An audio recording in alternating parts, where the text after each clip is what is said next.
In this video, we will learn the use of Neat Surface. Neat Surface tool is used to combine two or more surfaces together, basically creating one unified surface.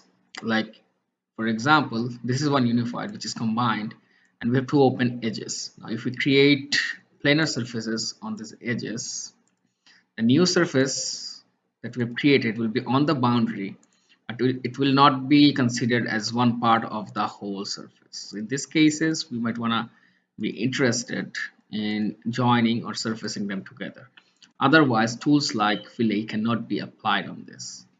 So let's say if we select the Knit Surface tool, select all the surfaces that we want to combine together. We also have a knitting tolerance within that.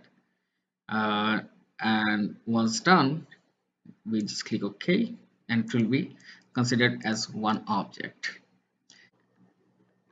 Now, just to mention a few things, this knitting gap control is basically, let's say if the surface that we're trying to merge has a small gap, which is, let's say, as small as 0.0025 millimeters, will be considered as no gap, or the surfaces are in contact.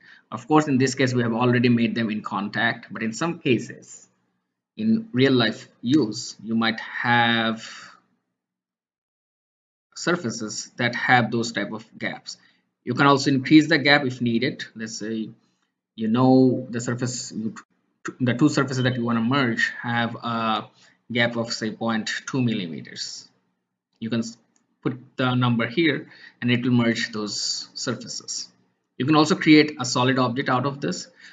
To do that, you can just select this and create solid. Click OK. It will create it as a solid body. If you do the cross section, you will see that this is a complete solid object.